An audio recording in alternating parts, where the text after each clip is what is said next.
पिया परदेस गइले धनी के समझा के गइले जाने करी मानवा उदास जल्दी हम घरे आइबो जाने करी मानवा उदास जल्दी हम घरे आइबो चिट्ठिया पर चिट्ठी भेजिहा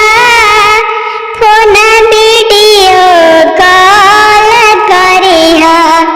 चिट्ठिया पर चिट्ठी भेजिहा फोन वीडियो कॉल करिहा जाने करिहा मानवा उदास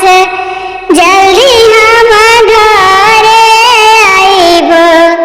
पिया परदेस गइले